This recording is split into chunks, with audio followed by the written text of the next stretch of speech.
back. So happy to have you guys return to the show. This is a stupid episode. I've been anticipating stupid. Hey, it's gonna be awesome. It's gonna be amazing. It's gonna be wonderful.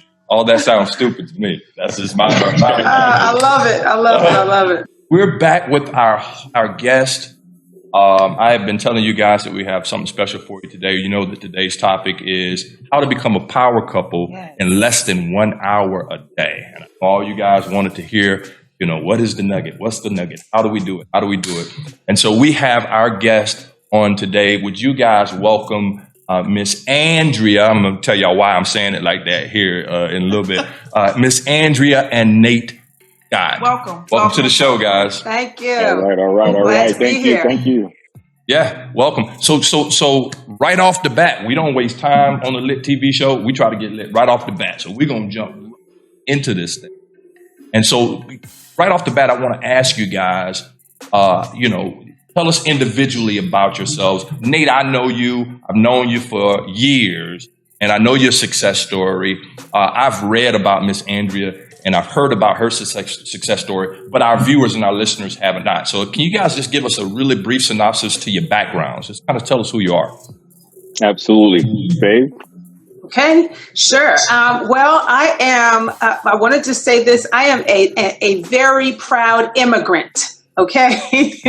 I was born on the island of Jamaica, grew up in New York, have a entertainment background in the performing arts, went to the high school of performing arts when I realized my love for music, wanted to be a singer. I was going to be Beyonce before Beyonce was Beyonce. Okay. Come on here. Come on. Wait a minute. Rihanna's from the islands though, not Beyonce, right? She's from Trinidad. And so I was born on the island of Jamaica, and so I was I went to the high school of performing arts, which is the music school, and then of course I went to college in Philadelphia. I was a jazz vocal commercial performance major, and I decided, I left college in my junior year to go on the road, and at the age of 20, I was performing on stage, and then the Lord said, "You need to go home." Back to Jamaica? No, back to New York. Okay, and so I realized that it just wasn't something for me. At that particular time, sorry, I'm having technical difficulties. Wardrobe malfunction, y'all. Wardrobe malfunction. Okay. But what happened was what caused me to understand that I really was an entrepreneur. That even though I was getting all this education, I loved working for myself. Even, that stint was enough to let me know when I came back to the States and tried to get jobs. I got jobs and jobs and jobs. I got so bored, and I knew that my life was as an entrepreneur. And so I made a go at it in direct sales and ended up being very successful as a top executive in a cosmetics company that is based out of Dallas, Texas, being the 17th woman of color to debut at the top level of the company. Right now. Yes. Thank you. Right now, there's 33 of us out of 400. There's 33 of us, and I was number 17, and I hold the record still of being the youngest woman of color to ever debut at the top position in this company. Awesome. Yeah. Wow. So entrepreneurship for how long? 26 years. Wow. 26 years. I just retired after, I'm just leave this out. After 26 years, I'll just talk to y'all like that. That's my good side anyway. But anyway, after 26 years, I retired after 26 years at the top level of the company. And so Nate and I now are partnering to change the world. Come on here. Now, hold on, Mr. Scott, before we come to you, my brother, I gotta ask you this, Miss Andrea. I don't hear the Jamaican accent. Where's that? Way up top, but man. It's interesting because I grew up in I came here as a child and I grew up in the American school system. Only when I get around my family, okay, this is not working. Only when I get around my family, you guys, do I really, because it is what it is. So, I can put it on and take it off. Come on here. Yeah. So, Mr. Nate, talk to us. Yeah, well, beautiful thing about the connection of that story. On July 8th, 2015, as I was leaving the gym, I passed that pink Cadillac. Didn't see the person, but I'm always on my grind. Didn't actually feel like talking to one, but I said, okay, this is what I do. So I pulled on the side of the road, and as she drove by, I flagged her down. I didn't see her physically, but I saw the vehicle, recognized it as a status symbol. Put her on the side of the road, got out of the car, grabbed a copy of my book, gave it to her through the window, and said, here, read this. If you get any value from it, you can pay for it later. She contacted me. Wait, hold on. It's true. Hold up. Rewind, bro. Rewind. Hold on, wait, rewind. You pull her. Wait a minute. Hold on. You see the vehicle. You see the vehicle past you. I passed her. You passed the vehicle. You pull over, not knowing who's in the vehicle. Right. You pull over and stop the vehicle. Yeah. Well, I was already stopped. Yeah. Okay. Actually, no, she wasn't. This is what happened. She was stopped. I went around her, pulled on the side of the road. She then drove towards me to leave. Right. I was out in the vehicle to flag her down. You standing in the middle of the road, bro? He comes out the car. Yeah. That's bold. Yeah. Well, let me talk to you about that. Well, Charity chased me the same way, though. I'm just Go ahead, bro. She saw you. I didn't see her. I just saw the vehicle. Right. There you go. And flagged her down, handed the book through the window, and I always refer to it as that knowing who you are and whose you are. And we will talk about this thing about power couple. I'll talk about that. But the bottom line is I had to know who I was, and in turn, what I had to offer. That's what gave me the courage to do that, which I did. Wow. And so I gave it to her. She went left. I went right. She contacted me on July 26th, telling me she'd read it. She shared it with 30 of her directors. They all wanted it. From there, she asked me to do a conference call with 200 of her ladies. I said, bring the husbands on. After that, she asked me to do a live event here in Jacksonville. From there, she paid $4,500 to work with me for 90 days. From that, we developed a friendship. And over scandal and nachos, man. And then less than a year meeting at the stop sign, we got married. And so the who I am is the basis of that, because at 19, when I walked the perimeter during Desert Storm, I said, Lord, if you allow me to make it back, I know it's still my life. And so that's always been my driver. And so moving fast forward, when I wrote Life is Rich, How to Create Lasting Wealth, I wrote it as a principle-centered, biblically based leadership program focused on personal growth and entrepreneurship, specifically addressing the fact that 77 million baby boomers are retiring and facing a cash flow danger.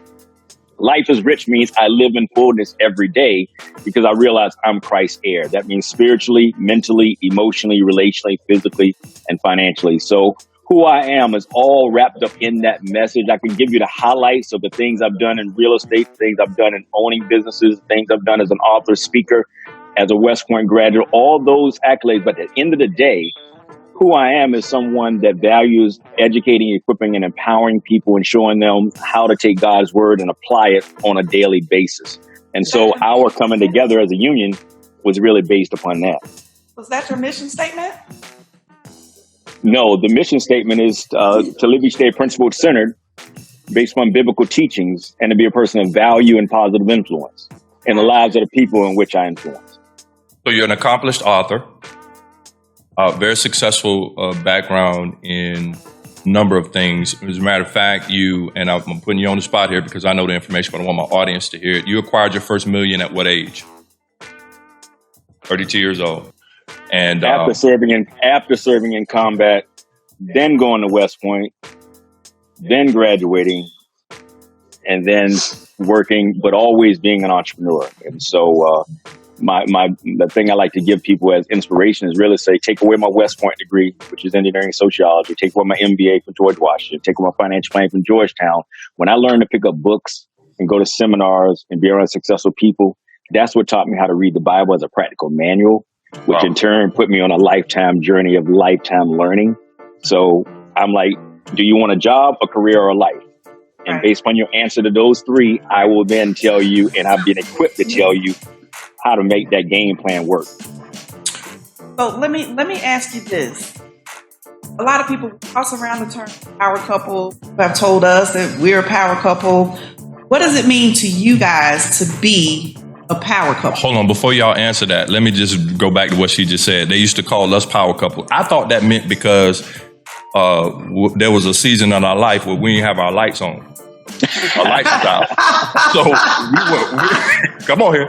I'm just being transparent. I think we all had that season. I think we all had that season where we were a like, power couple. No, that's good though. People toss it around so loosely. Mm-hmm. Yes. You know what I mean? And now any and everybody, just because they're together, right? And they got a social media following, they are power couple, right? And I don't think it's really that, but help me out. What do you guys think the term power couple means? Like, how do you look at the word power couple? Because you are a power couple. Now, I know what it means, but I want to hear from your perspective. Well, what is that to you? Yeah, I would like to address what you just said, and then I'll let Nate kind of kick that off, because you're so right. People do label you that if you look a certain way. A lot of it is outward, because nobody knows what goes on in your house, or in your relationship, and they see you, and people create this thing in their mind, and it's a lot of times it's fantasy. I remember in my former marriage, we were called a power couple, but we weren't powerful. There was no power at the house. You know what I mean? And so, but they saw us individually, and then they made an assumption. And so what I can say honestly now in my relationship with Nate is that we're not, when people see us, we're not individuals. We're one, you know what I mean? Which is that true definition of marriage. And whatever they want to label us, as long as we know what we are, and truly we just really like each other. You know what I mean? Yeah. So, yeah. Very nice. Yeah. Yeah. Nate. So, what's interesting is that Andrew and I spent a lot of time really talking about that, because the question of the topic really was something that we need to say, you know what, how do we address this and do it the right way? And it's amazing. I had to go to the number one resource, and that is the Urban Dictionary. Come on here. The Urban Dictionary. That's the number one resource. It's the truth of truth. Come on here. The Urban Dictionary. Right. It's the Bible and then the Urban Dictionary. Right up under the Bible is the Urban Dictionary. So the Urban Dictionary said a relationship between two people who are equally as cool as each other. They are individually. Wow. Say that again, bro. A relationship between two people who are equally as cool as each other. They are as individually awesome and fun to be around as they are when they are together. Neither one depends on the other for their feelings of self-worth. They know in their heart that they are just as valuable as the world as the other. Good looking, optimistic, and sparks a light in the world that people recognize that goes beyond a normal relationship. In a power couple, if one person is flawed, the other person makes up for their weaknesses and strengths. Together, they are the epitome of what anyone would desire in a relationship. They encourage goodness in the world and make it a better place by being together. Wow. When I saw that and read that, I'm like, check. Right. And so what makes us a power couple is that individually, our source is God. And I talked to you briefly about this whole idea. Well, what do we think about power? It's got to be having a source. And so our source is very clear, and that was individually. Such that on the day when Andrew and I were early in our relationship, and she said to me one day in tears, how do you know I'm the one? And I said, go get your Bible. And babe, pick it up from there. Talk to him about that. Yeah. So after 17 years of marriage and just being in a broken place, knowing what I didn't want and what I knew I deserved, and meeting Nate, and it was just so foreign to me because it was like easy, like this. It was just almost, it's that exceeding and abundantly, above you can ask or think. And I just was like, okay, Nate, how do you know that you could love me for the rest of your life, that we're going to take this thing to the day we die, till death do us part? And he asked me, he said, well, go get your Bible. And I said, okay. And I'm crying and slobbering. And he says, turn to, 1 Corinthians 13. Now, of course, everybody knows 1 Corinthians. Well, I knew exactly the love chapter. And so I start from verse 4, and he says, he says, vet him. It's kind of like the Lord says, try me, prove me. Yeah. And he said, just vet me against what the ultimate what God says about love. And so I just went from the first one, love is kind. He's like, have I been kind? I'm like, yeah. Love is patient. Have you experienced me to be patient? Yes. And I go through the whole thing, and it blew my mind because I've never had a man, and not that I've had a whole lot of relationships or meaningful ones at that, but I've never had anybody take me to that scripture and say, go through it and tell me it, vet me. And it was so refreshing. And I thought, okay, yeah, this guy is the real deal. That was good, Nate. That was real good. He got cool points for that. Yeah. So check this out, y'all, and Facebook, YouTube. I want y'all to hear me. My thing is always making sure that you leave better than you were before you watch this show. And I want you to hear what Nate and Andrea has said. I think the first thing, if we're going to be power couples and work on it less than an hour a day, the power has to be connected to a source. Power is not power if it doesn't have a connection. And I think that I hear them both saying they were both individually and are both individually connected to a higher source than themselves. Am I right about that, y'all? That's correct. That's right.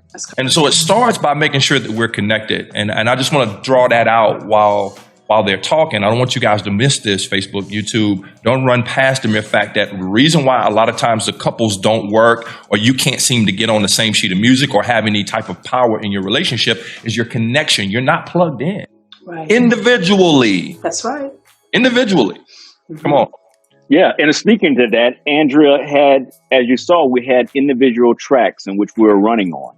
Yeah. And when I approached her, I wasn't approaching her return. I was trying to get with her, and I was trying to fill a void. I was minding my business. Come on. And one of the key things about being a power couple is that you got to be about your business. You got to mind your business, and your life is your business. So, in other words, mind your life.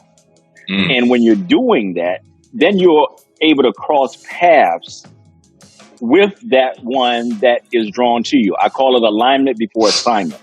Right. Alignment before assignment. And through our relationship, that's the key. And so one of the key things about being a power couple on 1 hour a day is that you got to have a shared vision. You got to have a vision of your own, which Andrea tells the story of how she was on a plane to Maui where she wrote out her Boaz list. That's the starting point, right? Yeah.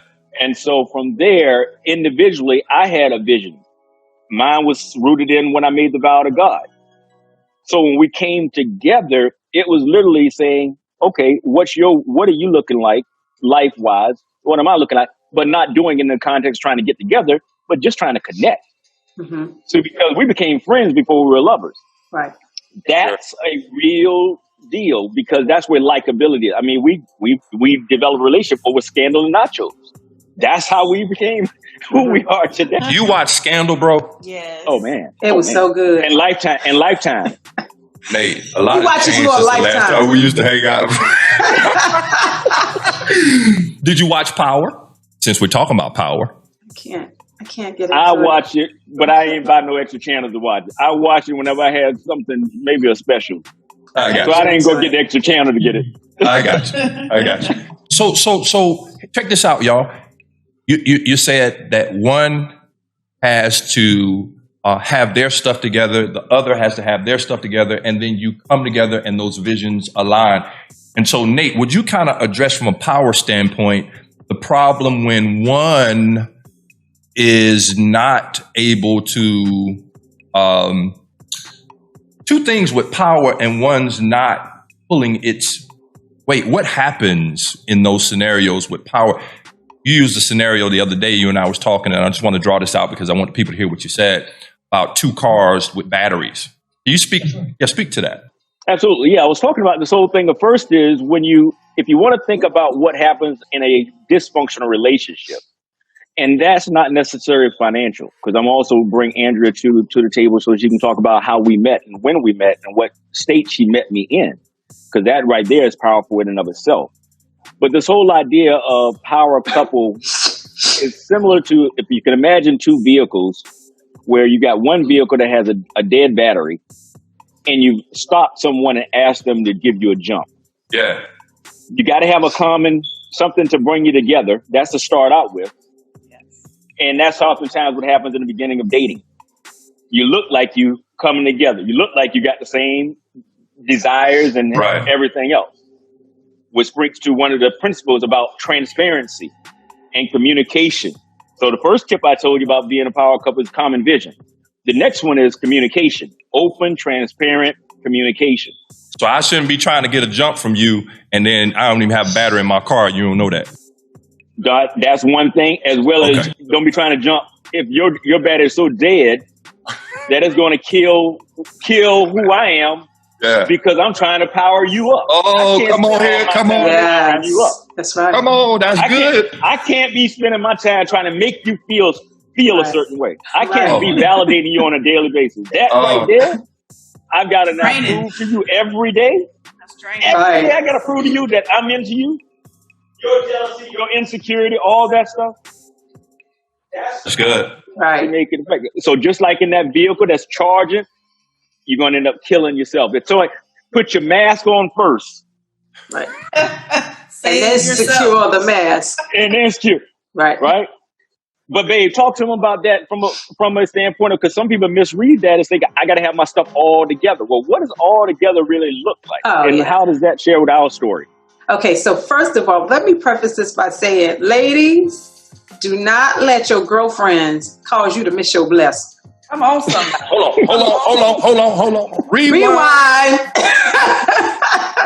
Say that again. Do not let your girlfriends cause you, married or single, cause you to miss your blessing. Know what God has ordered for you. Because, Nate asked me to a few minutes ago to talk about how, the state in which we really came together. And so at this particular time, I'm at the top. I'm at the top level in my company, but I'm at the bottom of the top. And so I knew that I needed to move to the next level. And so when I hired Nate as a coach, we were very transparent with each other. I had to be, because he was like, bring all your stuff. I got to go through and kind of, coach you. But over Nachos and Scandal, there were no masks. There was no pretentiousness. It was just him being him. I asked him questions. He gave me answers, because we weren't trying to hook up. A lot of times we were trying to hook up. That's when they mask up. Because they're trying to present their representative that they hope you'll like. You know what I mean? And then after the marriage, then that representative goes away and it's like, here I am, like it or love it, and a lot of times we don't love it. But we were so transparent because we weren't trying to date. We were just trying to be friends. And so I was able to just be myself. Well, he was able to do the same. Plus, he put all his business in his book. And so I knew.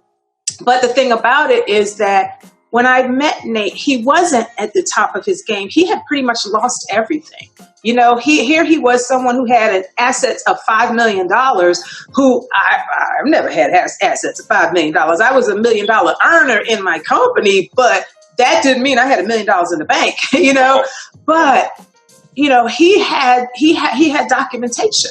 And so, but when we met, he was at the rebuild stage. He was living with the roommate just to have shelter, and he was just, and Nate, I guess you could probably tell it better, but I understood that I knew that who he was not about where he was. I don't know if you've ever seen that Acrimony. Have you seen Tyler Perry's that movie Acrimony? Yes. Have I seen that? Yeah, with Taraji P. Henson. And so she had this boyfriend, and she put him through school, and they were together forever. They got married, and and he had an idea.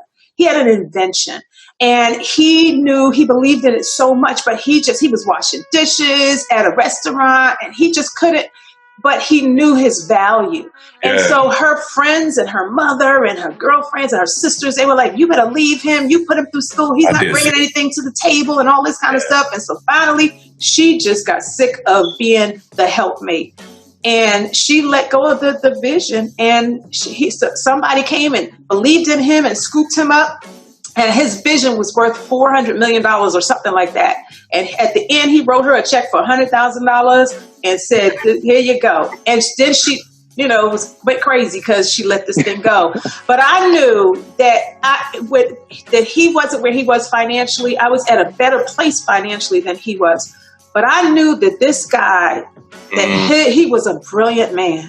When I read his book, I knew he was brilliant. And when my girlfriends and people were, why are you? And he doesn't even have a house, and y'all don't even have and he's coming in and living with you. And I mean, after, of course, we got married, but I thought to myself, am I going crazy? But I just stood my ground and I said, Nate, I'm gonna stick. You are my future. You're my best friend.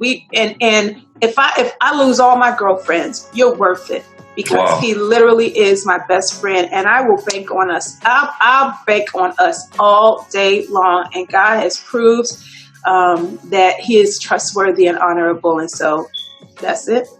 Listen, y'all, we can end the show off that right there. Good grief. That's good. Yeah, that was good. You have to, and this is what I heard, Andrew, my mind works a little different, but you can't see power.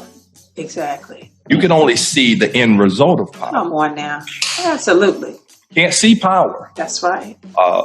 Power is not exposed. That's right. You see the effects of it. It's on the inside. And that's on the end. Like you cut the light on, that is at the end of the power source is somewhere totally different. Do you understand where I'm coming from? That's right. And I think oftentimes we're so caught up on what we see.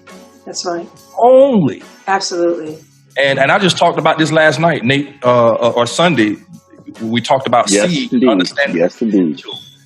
You have to be able to see, and people are so driven by what they currently see, and that's all outward. You started off, Andrea, saying that the power stuff is all outward. That's what we all get caught up on, the outward. Mm-hmm. But you better be able to see the end. You better be able to see the potential, because that's where God is. That's right.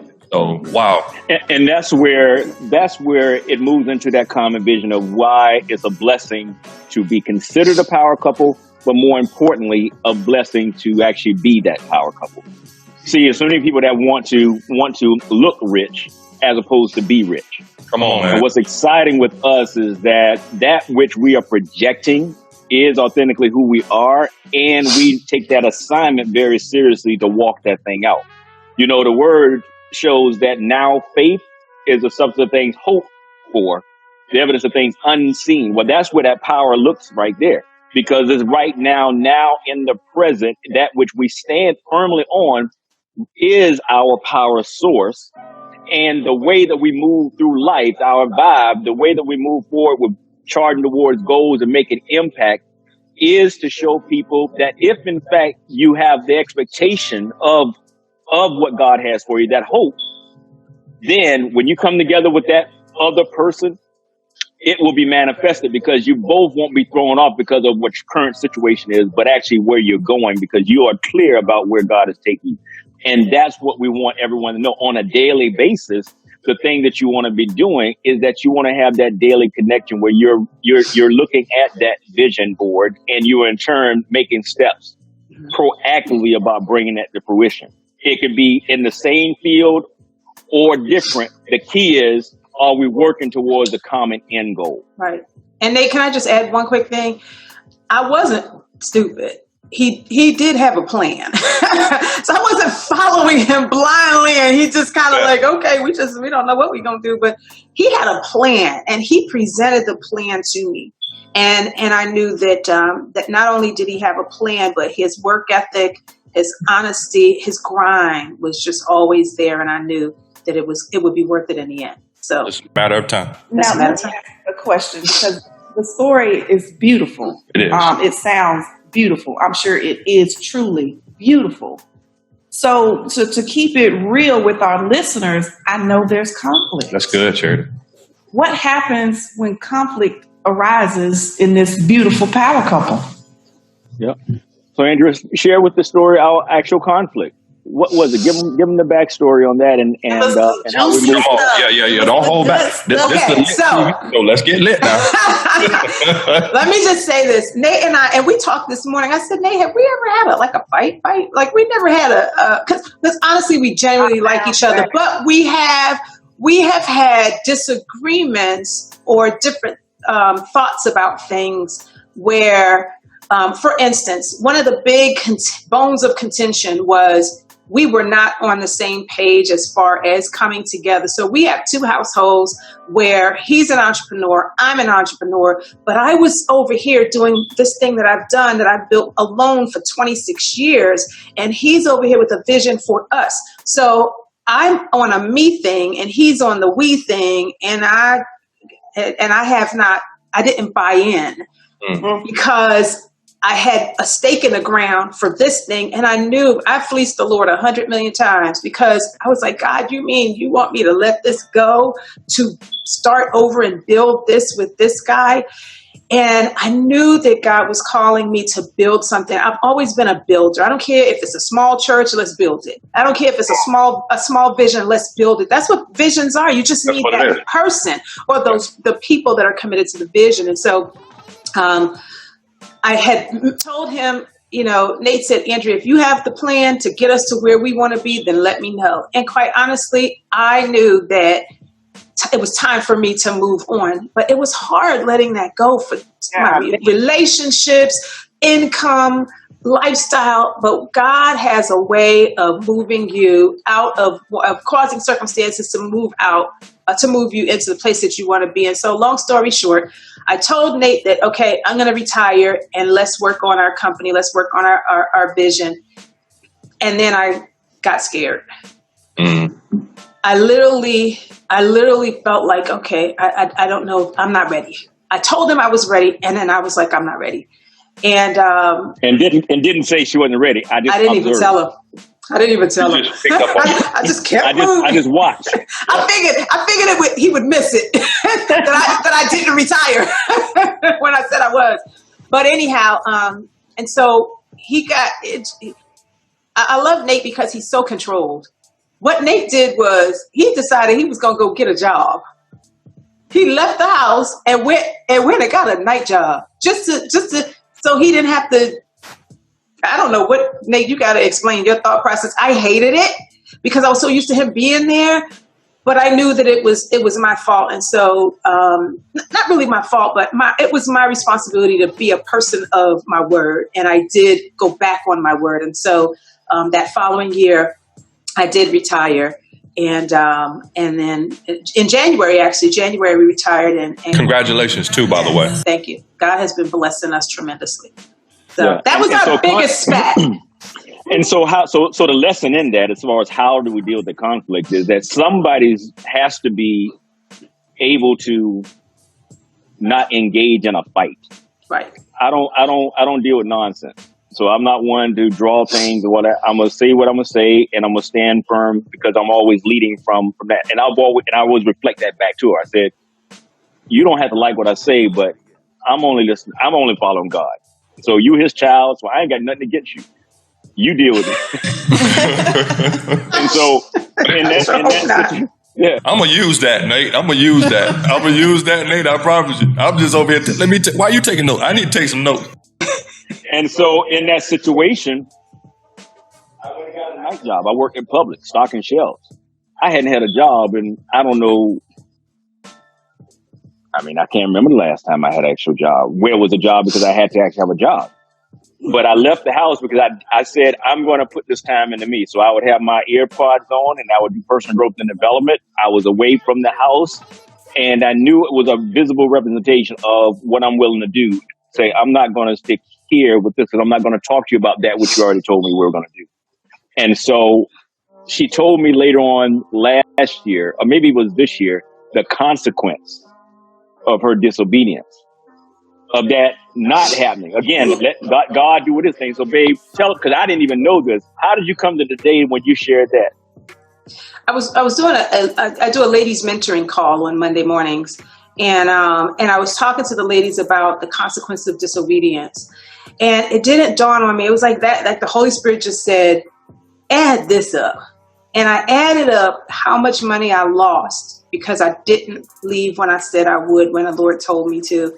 And it was $258,000 in retirement income that I lost, over $250,000 because of disobedience. And so while that's a significant amount of money, but it is what it is. But what you gonna do now, right? But I thank God because here we're in a year where businesses are closing and people are trying to pivot and figure out how to change now with this COVID and stuff. And so I left at the exact right time for me. Won't he do it? For me, yes, he will. Yes, he will. Yeah. Always, yeah. Absolutely. You can't see it, but he does. That's right.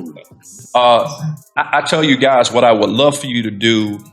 Charity, you wrote down a couple of the vision is number one, and then to that alignment. If you guys would just share with the viewers, what does a typical day look like? Do you guys work out together? Do you give me the practical things that couples can do? In the life. Yeah, of the Scots. Yeah, like how do you maneuver a day? And every day is not the same, but I'm sure you guys have plans daily. Are y'all doing everything together? When you go to the store, Andrea, does Nate have to go to the store too? You know what? He doesn't have to, but he wants to.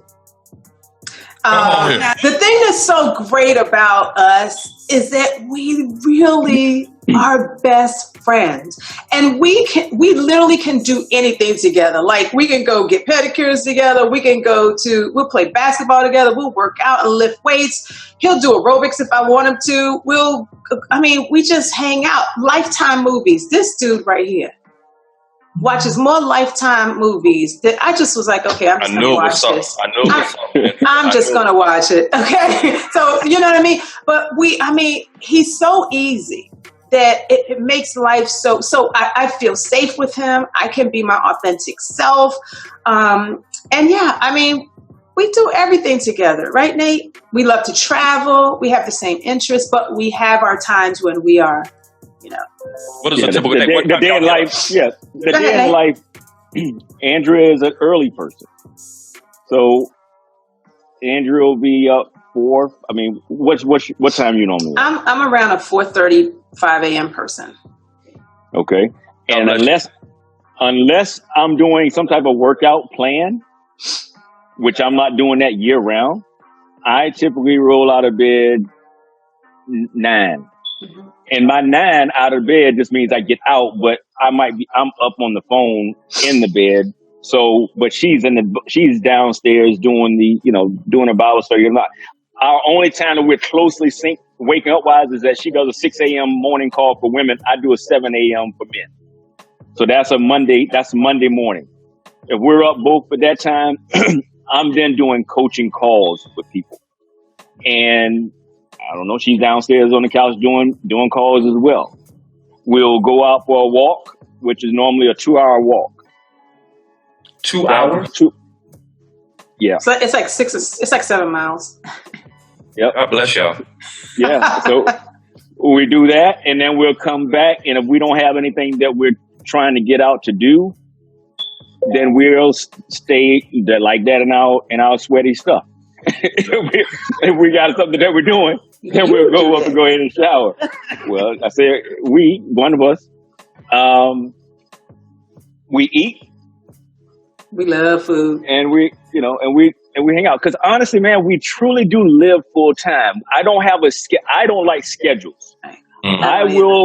I will schedule something for the benefit of other people. Like you guys saying 11.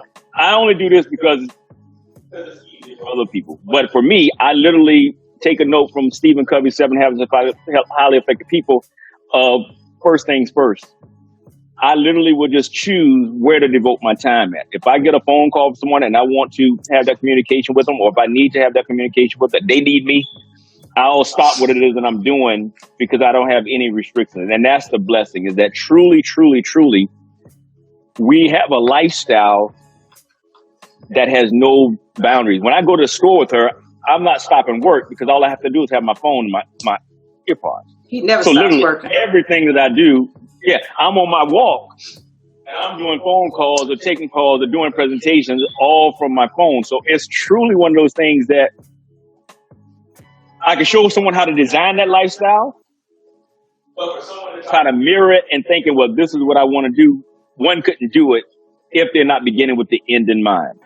And that's really what excites me about where we're at, because my singular focus is showing people how to live in fullness every day. Because Matthew 6:33 says that if you seek ye first the kingdom of God, then all things thereafter shall be added unto you. My heart's desire and the blueprint that God has given to me is a way to show people how to focus on those things that are most important to create the freedom that one wants. Because we all have the same 1,440 minutes per day. When you subtract out the time for working, sleeping, commuting, and the time it takes you to do what you have to do each and every day of your life, most people are left with just 1 to 2 hours remaining to do what they really want to do. But then the question is, do they have the money to do it? Well, fortunately, I'm in a state of my life where I don't have those things that I have to do. I don't have those constraints. Right. And that's the most releasing thing that there is. So beautiful. It's a beautiful thing. You guys have been absolutely amazing. I want to thank you guys for taking the time to come on the show. I'm going to ask that you would share with our audience how they can get in contact with you guys individually, and just list all your social media, whatever ways people can connect with you. One thing we didn't do on the show purposely is talk about these guys' net worth, y'all. And it doesn't matter what their net worth is. So there was no need to do that. I just want you to know that they are very successful. However, it's about what are you going to do with the time that you have. And this is what they have given us, some practical things and some spiritual things that we can do to make sure that we align ourselves. The money follows what Nate just said. The money follows you doing the principle. And so thank you guys so much. Come on, share. How can we get in contact with you? So you can follow me on Facebook at Andrea C. Scott and on Instagram at the Andrea C. Scott. And so that's it. And I think LinkedIn is Andrea C. Scott.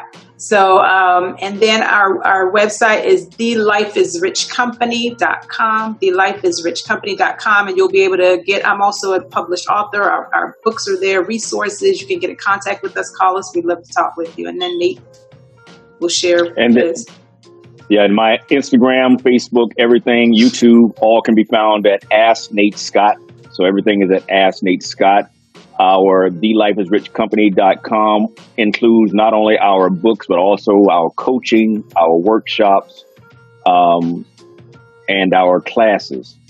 Right now, if anyone wants to really get dialed in, what I encourage everyone to do is lock arms with us in our mission to impact the world. And we do that with the tip of the spear because of our family's history.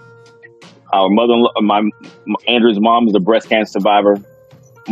My father-in-law passed away from pancreatic cancer. Our pastor was diagnosed with cancer 2 years ago in September, died in October, was buried in November. And my grandmother at 92 passed away January 12, 2020, the day before Andrew's retirement. And that lit a fire under me. It really put things into perspective about this lifetime of service to the nation that I committed to as a West Point graduate. And so our heart's desire is for people to just connect with us. We're on a mission to help 20,000 families become debt-free and financially free by teaching you the principles in relation to God's usage of his resources. And so if anyone wants to get information, just text FPU to 904-204-0846. Again, text FPU to 904-204-0846. And join us for Real Talk. Yeah, this Saturday, Real Talk. Text real to 904-204-0846. And we'd love to have you guys join us this weekend. And we would love to have you guys on with us as well. That's this Saturday at what time? 10 a.m. At 10 a.m. 10 a.m. Yep. If you text real, you get a flyer back and you'll get to everything else that lets you know how to dial in and connect with us and get the recordings as well. Perfect. And I'm going to say this too, before we let you guys go. Everyone hear me clearly. This is titled Power Couple. But they don't just work with couples. This is for individuals. You don't have to have someone that you are connected with to take these principles and see the success of the principles applied in your life. And so I would encourage you, if you want to be in a better space, mentally, physically, financially, and as an individual, contact these guys. You have the information. reach out. And then if you're a power couple or you want to be a power couple, you want to be better within your couple. I'm not saying that these guys are going to do marriage counseling. They're equipped to. But if you would like to have your couple be better, as individuals as well as couples, please reach out. Please reach out. Hey, guys, I thank you so much. This was fun. This has been fun. Yeah. Yes. This has been fun. And like we always say, LIT stands for loving, learning, and leveraging information, because what we don't know together, because what we don't know can take us back literally to the Stone Ages. So thank you guys so much. And God bless. Thank you. Thank you. Peace. Thank you. All right. Take care now.